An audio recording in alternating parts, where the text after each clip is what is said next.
Assalamualaikum warahmatullahi wabarakatuh. Innal hamdalillah nahmaduhu wa nasta'inuhu wa nastaghfiruh wa na'udzu billahi min shururi anfusina wa min sayyiati a'malina. May yahdihillahu fala mudilla lahu wa may yudlil fala hadiya lahu. Rabbi shrah li sadri wa yassir li amri wahlul 'uqdatam min lisani yafqahu qawli. Allahumma 'allimna ma yanfa'una wanfa'na bima 'allamtana. Allahumma faqihna fid din wa 'allimna at-ta'wil wa zidna 'ilman ya rabbal 'alamin.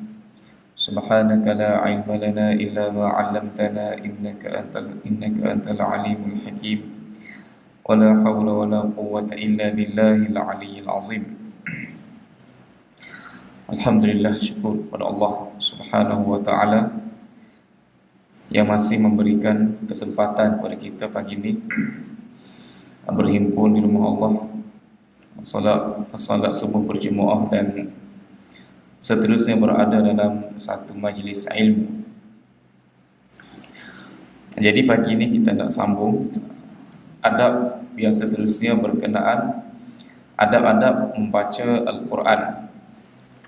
Jadi semalam kita berhenti dekat adab ataupun tuntutan galakan meninggikan suara semasa membaca Al-Quran.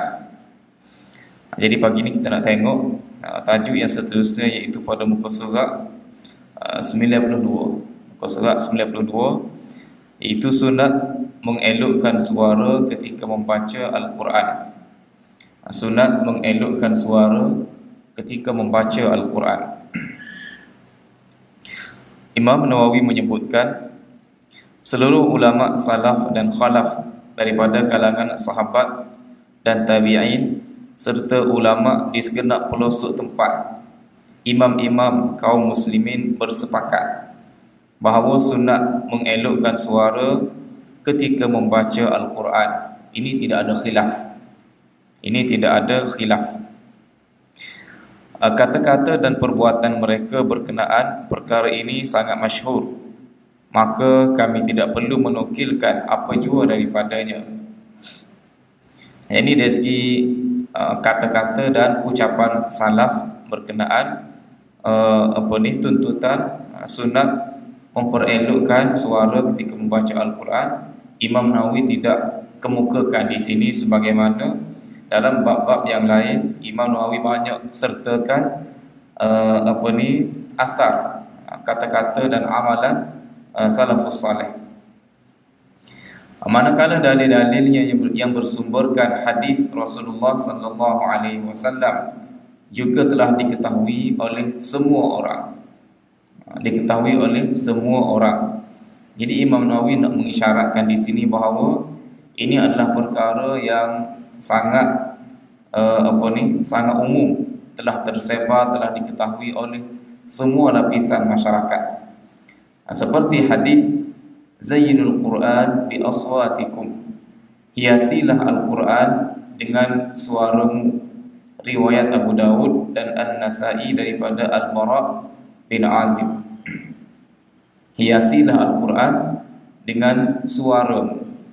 Itu perintah daripada Nabi sallallahu alaihi wasallam. Ayat ini Al-Quran ini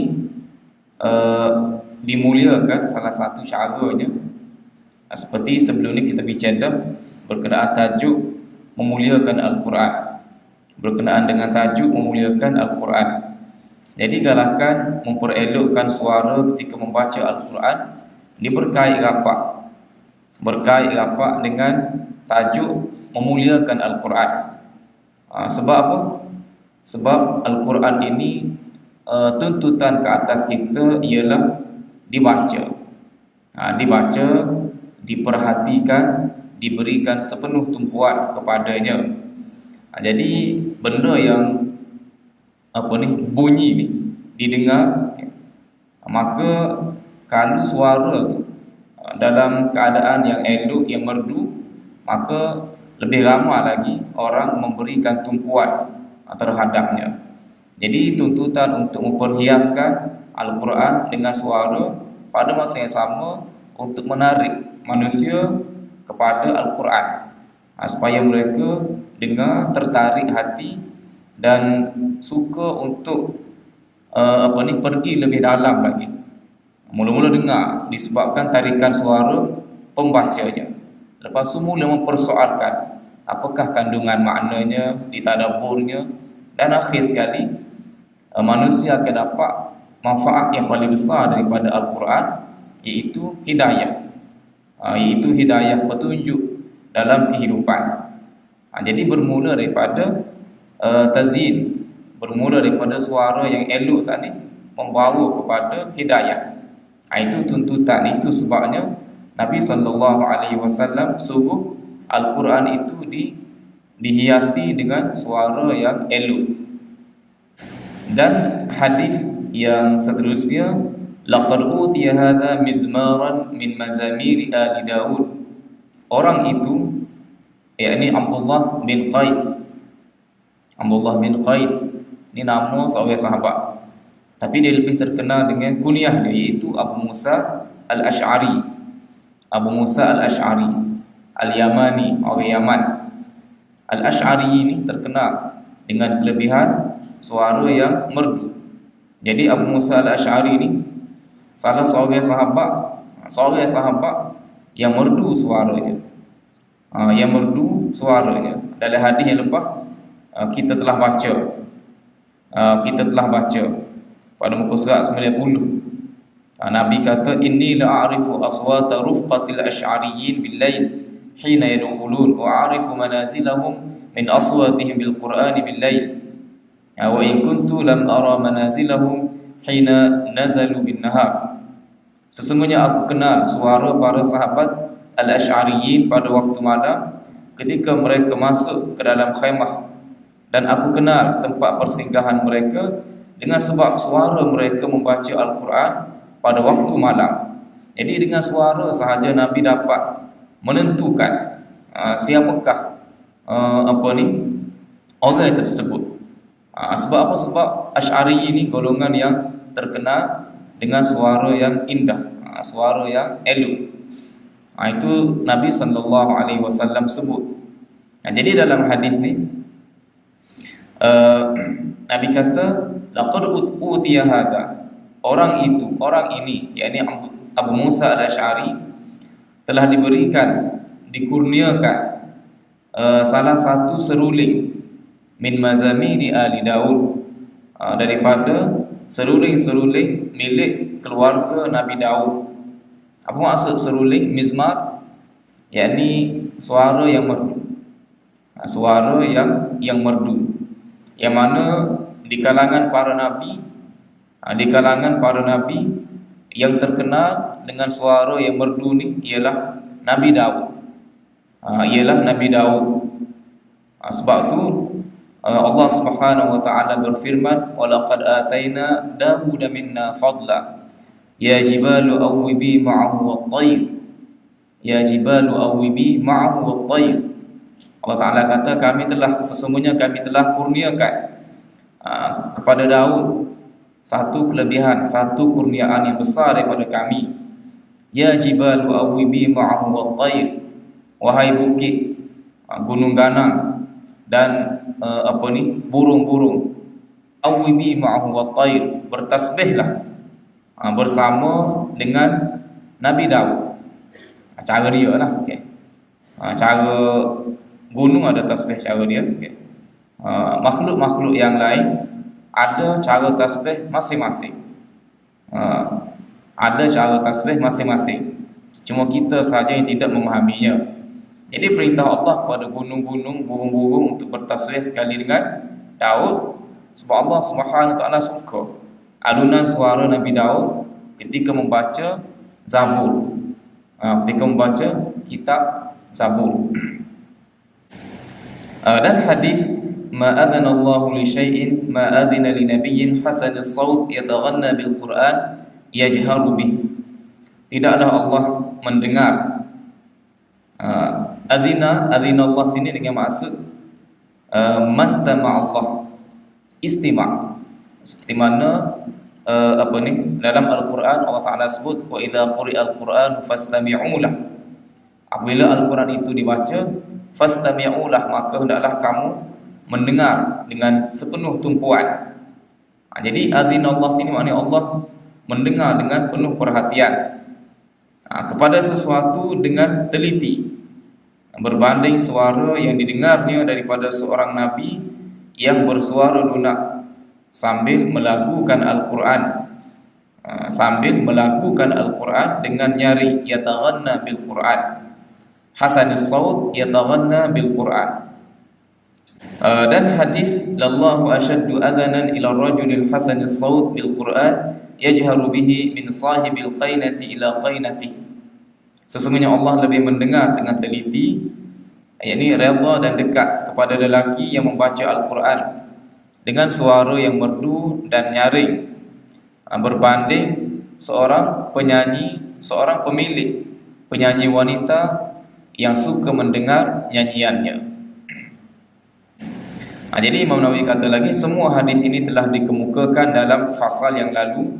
Dalam bab kelebihan bacaan tartil pula dinyatakan hadis riwayat Abdullah bin Mughaffal tentang perbuatan Nabi sallallahu alaihi wasallam mengulang-ulang bacaan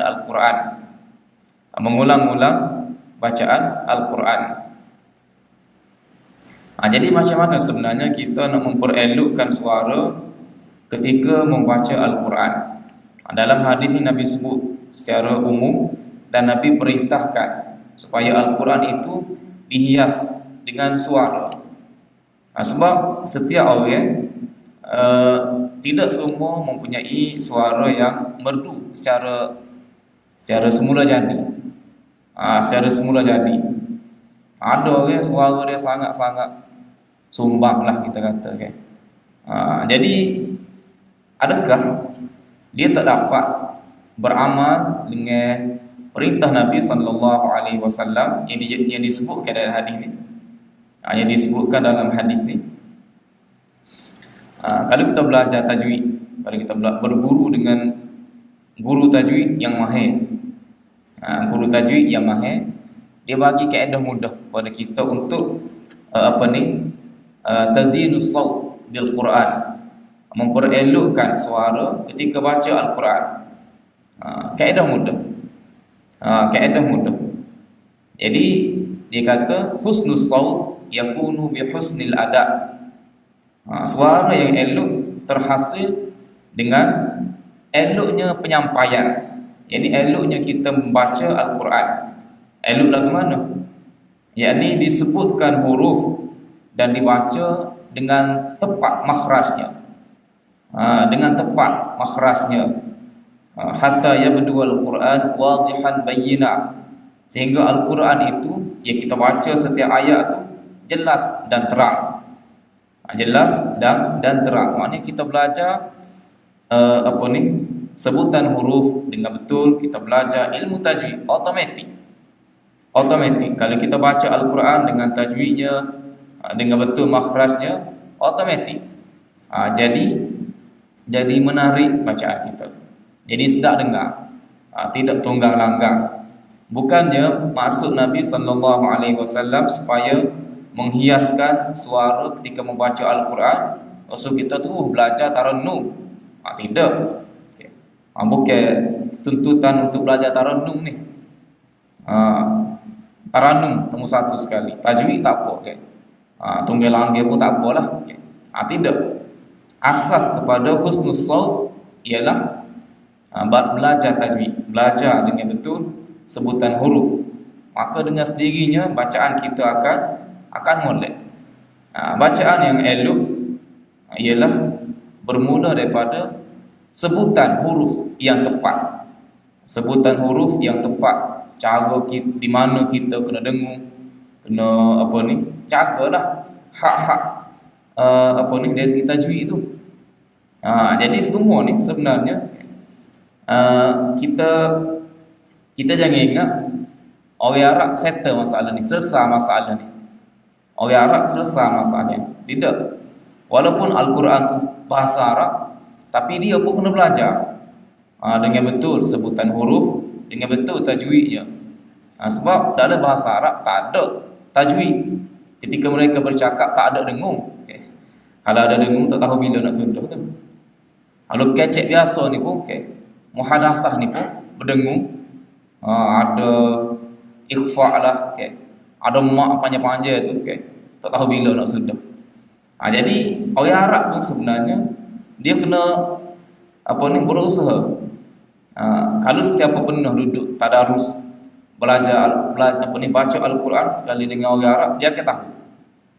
Dia akan tahu bahawa kalau dia tak belajar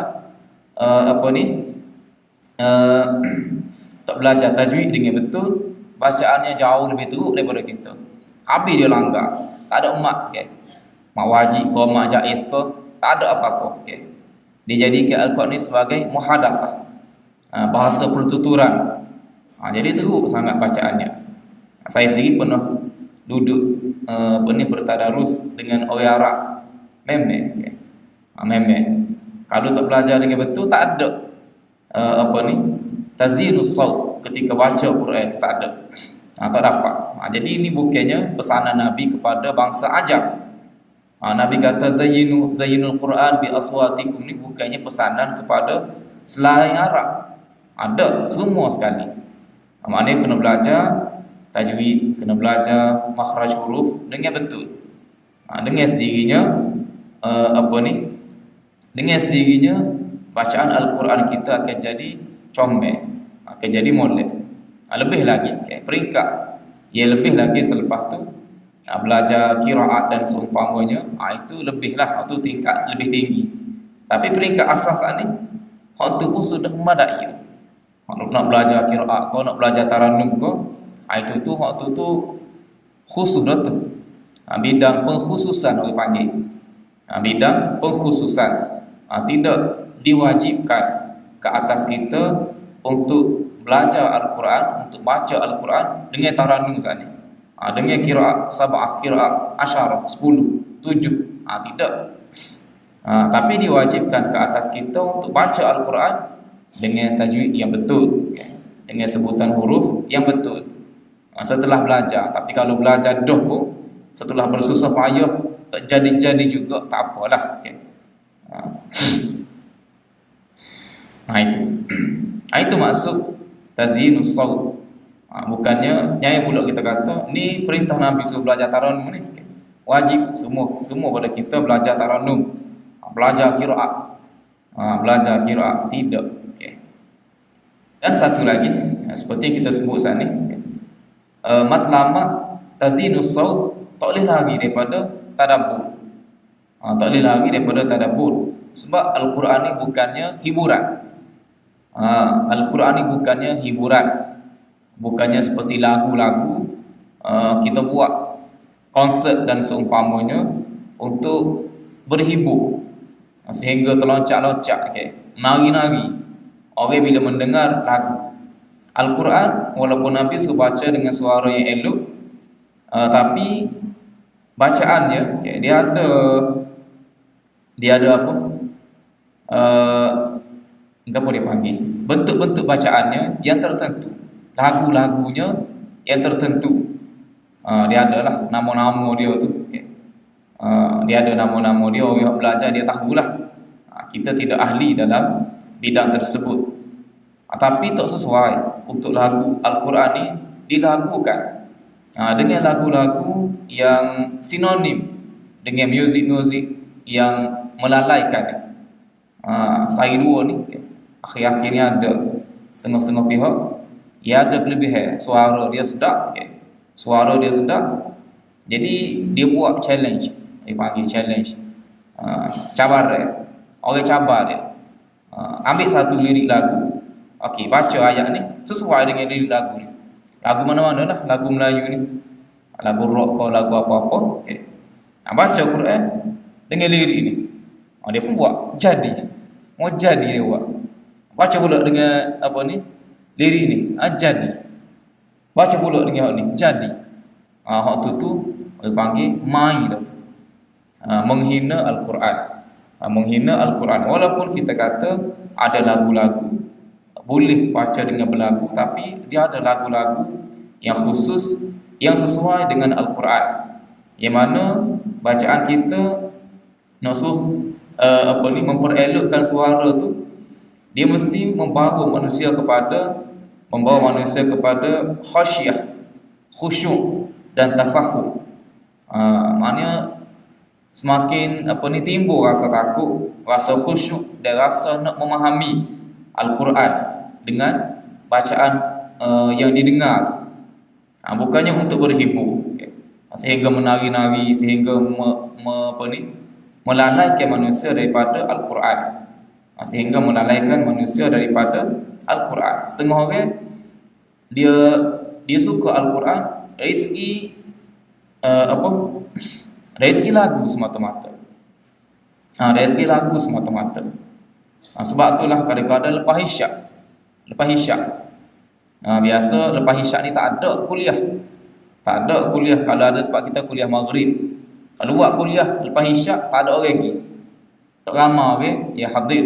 Tapi bagi orang yang berminat, lepas isyak dia buat satu majlis, dia bertaranum, dia bertaranum, baguslah kan. Tapi setengah-setengah tu dia terhenti baca Quran dari segi lagu sahaja. Dia tidak hubungkan at-taghanni bil Qur'ani dengan tadabbur. Dia tak hubungkan dengan tazakkur. Jadi dia tak dapat juga kelebihan baca Al-Quran. Matlamat utama baca Al-Quran, nak suruh tadabbur, nak suruh tazakkur, tak dapat. Sedangkan perintah Nabi SAW supaya baca Al-Quran dengan elok ni, dengan suara yang merdu, sebab nak tambah biar semakin mudah kita nak tadabbur, kita nak memerhatikan makna-makna ayat yang dibaca tu. Makna-makna ayat yang dibaca. Jadi sebab itulah lagu tu biar sesuai dengan ayat tu. Ayat yang cerita tentang neraka, yang cerita tentang azab, jangan pula dibaca dengan lagu yang yang sama ketika kita baca ayat berkenaan dengan syurga, berkenaan dengan nikmat. Dia kena tahu. Jadi sebab itulah selain kita belajar tajwid, selain kita belajar makhraj huruf, kita tahu makna Al-Quran. Dia membawa kita kepada tazinus saut, suara yang elok. Kita mendorong kita kepada menggunakan lagu-lagu yang sesuai dengan kandungan ayat tu.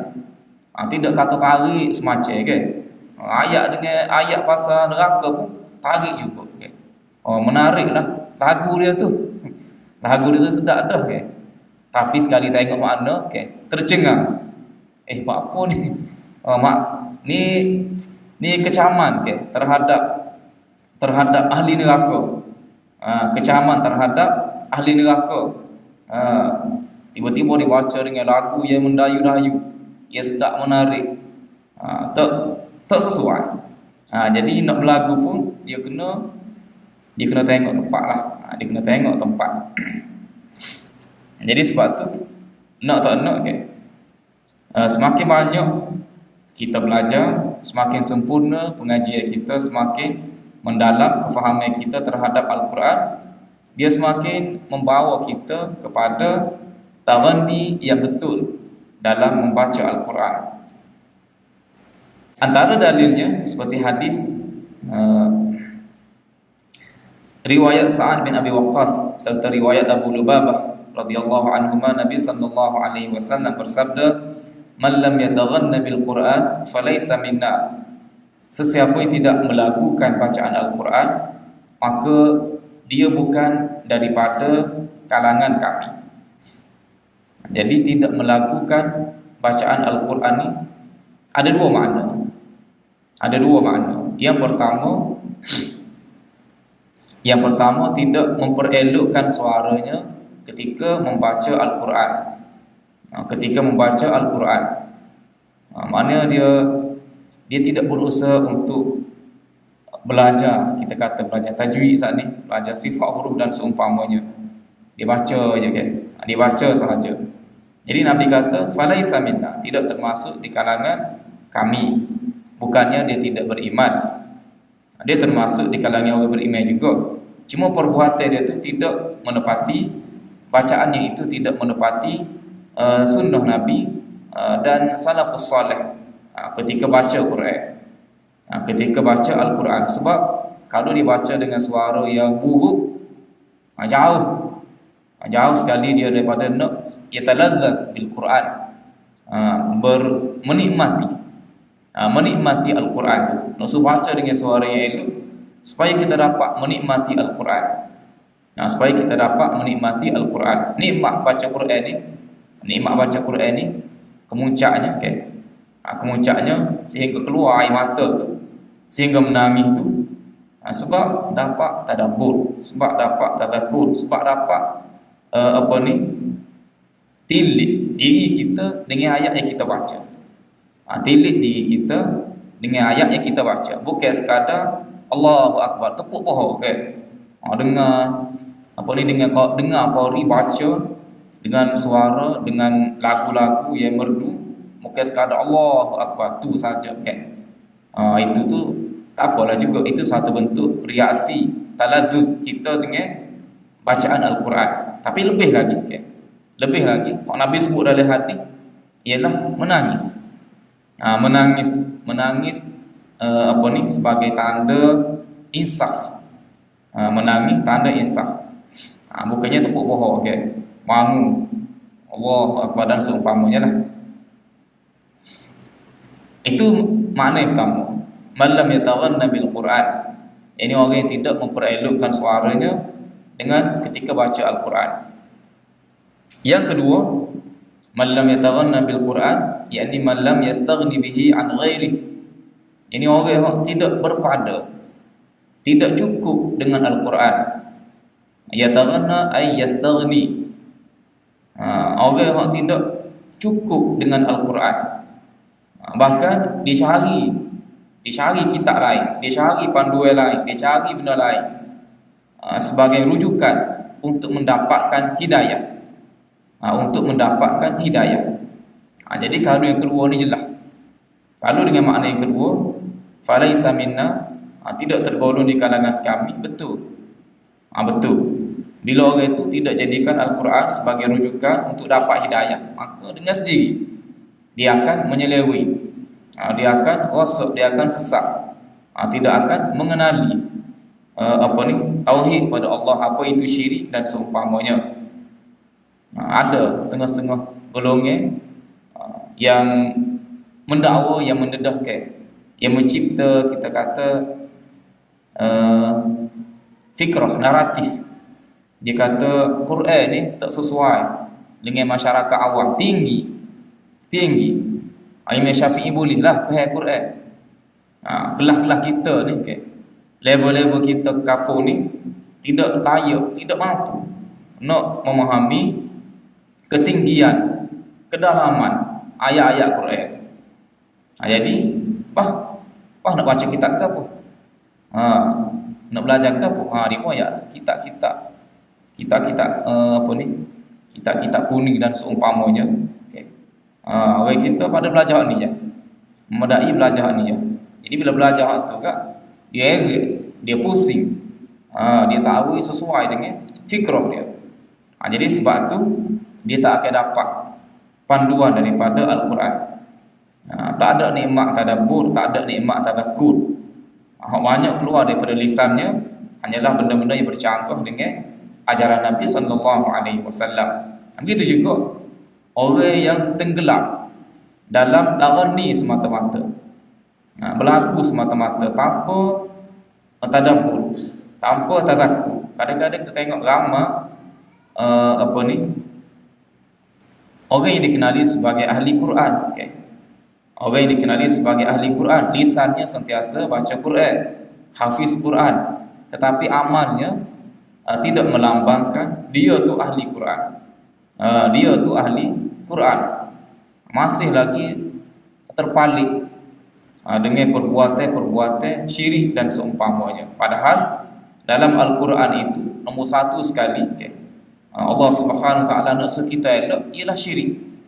Ialah syirik dan benda-benda yang menyeleweng daripada ajaran Nabi sallallahu alaihi wasallam. Kalau dia baca Quran, dia tadabbur sikit je, dia perhati sikit, automatik dia tak boleh nak biarkan diri dia tenggelam dalam amalan-amalan yang bercanggah dengan ajaran Nabi sallallahu alaihi wasallam. Sebab jelas banyak tempat Allah Subhanahu wa taala sebut berkenaan dengan supaya menjauhkan diri pada amalan-amalan yang tidak ada asas daripada ajaran Al-Quran. Daripada ajaran Al-Quran, ajaran-ajaran yang berasaskan pada peninggalan nenek moyang. Cerita Nabi Ibrahim. "Idh qala li abihi wa qaumihi ma ta'budun? Qalu na'budu asnaman fa nadhallu laha 'akifin." Nabi Ibrahim tanya ayah dia dan kaum dia, "Ma ta'budun? Kamu sembah apa? Apa yang kamu sembah ni?" Qalu na'budu asnaman fa nadhallu laha 'akifin. Kami sembah berhala-berhala, fa nadhallu laha 'akifin, dan kami terus-menerus akan sembah, akan tunduk pada berhala-berhala saat ni. Nabi Yusuf tanya dalam bentuk dialog. Nabi Ibrahim tanya dalam bentuk dialog. Allah Ta'ala kemukakan dalam bentuk dialog. Jadi orang yang tak ada pun, sebab dialog ni berlaku dekat dengan kita. Hari-hari kita berdialog. Orang yang tak ada pun sepatutnya meletakkan diri dia. Meletakkan diri dia. Berdialog. Ada ke tidak perbuatan-perbuatan seumpama itu berlaku ke atas diri dia. Nabi Ibrahim tanya, qala hal yasma'unakum idh tad'un? Berhala-berhala tu dengar ke ketika kamu minta berdoa kepada mereka? Aw yanfa'unakum aw yadhurrun? Ataupun dia boleh memberi manfaat ataupun dia boleh mendatangkan mudarat. Qalu bal wajadna. Dia pun jawab. Jawapan dia ni langsung tidak masuk akal. Bal wajadna aba'ana kadzalika yaf'alun. Bahkan kami dapati datuk nenek moyang kami gitulah dia buat. Jadi kami buat semata-mata ikut tanpa memikirkan baik buruk daripada perbuatan tersebut. Ada ayat lain, bal wajadna aba'ana laha abidin. Banyak ayat-ayat seumpama ni. Jadi orang yang tadabbur, yang mana baca Al-Quran tidak semata-mata untuk taranni, daripada taranni membawa kepada tadabbur, maka kesannya, bacaannya tadi yang berlaku, yang indah, suaranya akan membawa kepada indah juga, comel juga. Kita kata fikrahnya, akidahnya, fahamnya terhadap agama. Bukan hanya indah pada saut sahaja. Nabi suruh perindahkan saut untuk indah kita kata fahamnya. Tak boleh dipisahkan fahamnya kita, pegangnya kita daripada bacaan kita. Jadi ini perlu diberikan perhatian. Ramai orang suka berlagu, tapi tak ramai orang yang suka mendalami makna dia, tadabbur maknanya. Tak apalah.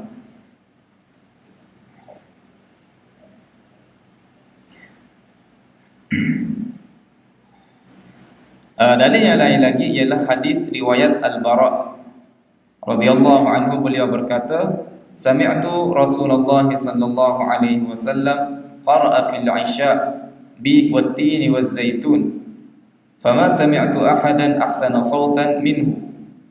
Aku mendengar Rasulullah sallallahu alaihi wasallam, ni Al-Bara bin Azib kata, Rasulullah sallallahu alaihi wasallam membaca surah At-Tin dalam salat Isya'. Aku tidak pernah mendengar suara orang lain yang lebih indah daripada suara baginda Nabi sallallahu alaihi wasallam. Jadi hadis ini menyabitkan bahawa Nabi juga mempunyai suara yang merdu. Jadi kalau orang itu sebutannya betul, tajwidnya betul, tambah pula dengan kelebihan semula jadinya suara dia merdu, maka itulah kita kata yang terbaik. Ulama berkata, oleh itu sunat mengelokkan dan mengindahkan suara ketika membaca Al-Quran selagi tidak sampai ke tahap memanjang-manjangkan sebutan huruf. Orang apa ni, dia punya nafas panjang. Jadi kadang-kadang ini melampau dalam bab tazinus saut, taghanni. Lebih pada harakat, tak tahu berapa harakat mak dia tu. Jadi ini tak boleh. Ini melampau. Jika seorang melampaui batas sehingga menambah atau menyembunyikan satu huruf, perbuatan itu haram. Perbuatan itu haram. Maknanya dia apa ni? Taghanni pun berlaku pun dalam kadar dia. Dalam kadar dia, jangan melampau. Innallaha la yuhibbul mu'tadin wa la ta'tadu innallaha la yuhibbul mu'tadin. Tentang membaca Al-Quran dengan lagu, Imam Asy-Syafi'i rahimahullah berkata, pada suatu ketika aku membencinya, manakala pada ketika yang lain beliau berkata aku tidak membencinya. Jadi yang mana ni? Imam Syafi'i sekali kata benci, sekali kata tidak benci. Ulama mazhab kami berkata bacaan sebegini bukanlah mengandungi dua pandangan beliau, tetapi ada perinciannya.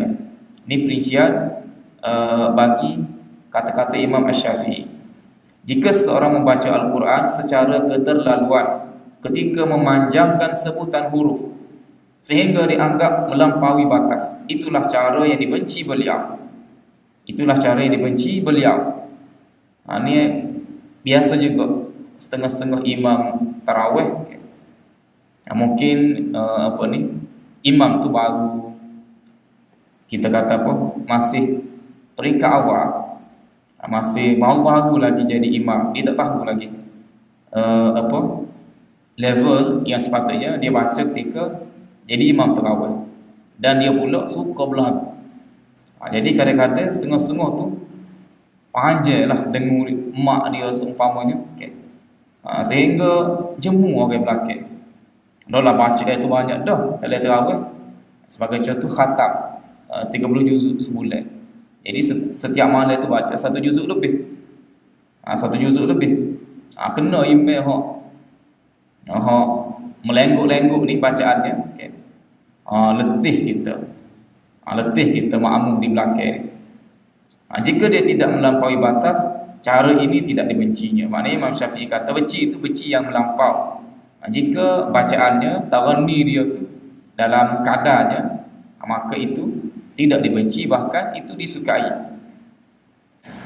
Qadhil Qudah Al-Mawardi menyebutkan dalam kitab beliau Al-Hawi, membaca Al-Quran dengan lagu yang direka-reka, jika sampai mengeluarkan lafaz Al-Quran daripada asalnya, atau dengan memasukkan atau meninggalkan baris-baris yang memendekkan sebutan yang panjang, memanjangkan sebutan yang pendek, memanjang-manjangkan huruf sehingga merosakkan lafaz dan membuatkan maknanya menjadi keliru, maka semua perbuatan ini adalah haram.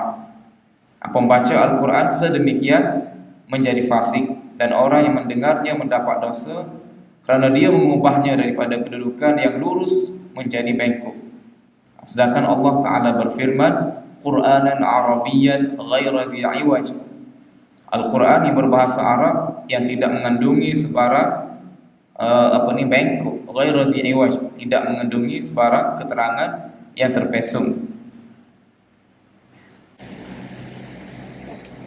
Tak apalah. Al-Pasal habislah bab berkenaan dengan mengelokkan suara ketika membaca Al-Quran. Mengelokkan suara ketika membaca Al-Quran. Jadi kita tegaskan mengelokkan suara ni dengan belajar makhraj huruf, belajar tajwid dengan betul, insya-Allah bacaan kita akan baik. Lebih-lebih lagi jika suara kita tu sudah merdu, sudah sedap. Tapi kena ingat matlamat dia merdu saat ni, taghanni saat ni nak bawa kepada tadabbur, tazakkur, tafahum. Bukannya bawa kepada tenggelam, hanyut dengan seni. Itu. Al-Pasal bab yang seterusnya, sunat meminta dibacakan Al-Quran dengan bacaan yang baik oleh orang yang bersuara merdu. Sunat meminta dibacakan Al-Quran. Jadi Imam Nawawi sebut, ketahuilah bahawa ramai salaf meminta para pembaca Al-Quran yang memiliki suara yang merdu agar membaca Al-Quran dan mereka mendengarnya. Hal ini adalah sunat menurut sepakat ulama dan merupakan kebiasaan golongan yang baik ahli ibadah serta hamba Allah yang saleh, serta dan suatu sunnah yang sabit daripada Rasulullah sallallahu alaihi wasallam. Sebuah hadis sahih diriwayatkan daripada Abdullah bin Mas'ud radhiyallahu anhu, beliau berkata, Rasulullah sallallahu alaihi wasallam bersabda kepadaku, "Iqra' alayya al-Quran." Faqultu ya Rasulullah, "Aqra'u 'alayka wa 'alayka unzil." Qal inni uhibbu an asma'ahu min ghairi. Faqara'tu 'alayhi suratan nisa'i hatta idza jitu ila hadhihi al-ayah, fa kayfa idza ji'na min kulli ummatin bi shahidin wa ji'na bika 'ala ha'ula'i shahida. Qal hasbuka al-an. Faltafattu ilayhi fa idza 'aynahu tadrifan. Nabi sallallahu alaihi wasallam berkata kepada Ibnu Mas'ud, "Bacalah Al-Quran kepadaku." Aku berkata, "Wahai Rasulullah, adakah wajar aku membaca Al-Quran kepadamu sedangkan ia diturunkan ke atasmu?" Ia diturunkan ke atasmu. Baginda menjawab, "Sesungguhnya aku suka mendengarnya daripada orang lain."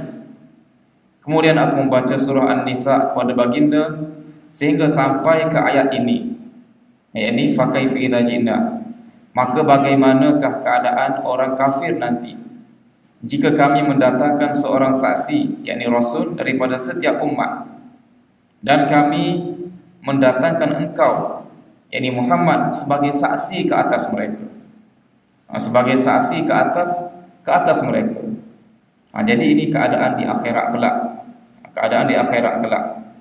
Orang kafir ni mereka terkapai-kapai, tidak ada tempat pergantungan, sebagaimana mereka yang beriman kepada para nabi bergantung dengan nabi mereka. Nabi menjadi saksi atas iman mereka. Jadi situasi dialami oleh orang kafir ini satu situasi yang menyedihkan, satu situasi yang tidak ada siapa pun nak tengok. Sebagai seorang pemimpin, sebagai seorang nabi, bila tengok ada di kalangan umatnya begitu keadaannya, begitu keadaannya, maka sedihlah Nabi. Sebab itulah bila sampai ada ke ayat ni, Nabi kata kepada Ibnu Mas'ud, hasbukal an, cukuplah setakat ni. Lalu bila Ibnu Mas'ud tengok pada Nabi, berpaling pada Nabi, ainahu tadrifan, air matanya berlinangan, air matanya keluar, sedih. Sebab apa? Sebab Nabi menghayati bacaan yang dibaca oleh Ibnu Mas'ud, dan bacaan itu tepat mengenai diri Nabi sallallahu alaihi wasallam, mengenai diri Nabi sallallahu alaihi wasallam sebagai seorang yang sangat-sangat kasih kepada umat dia. Jadi sebab itulah dia sedih. Jadi ni contoh kita nak suruh orang baca Quran dan kita yang mendengar tadabbur, kita yang mendengar memerhatikan maknanya, sehingga kita yang tidak baca ni pun menangis. Itulah yang dituntut. Yang dituntut. Dalam satu hadis yang lain diriwayat daripada Umar bin Al-Khattab radhiyallahu anhu, annahu kana yaqulu li Abi Musa Al-Asy'ari, "Dzakkirna Rabbana," fayaqra'u 'indahu. Ini Umar Al-Khattab sebutkan kepada Abu Musa Al-Asy'ari.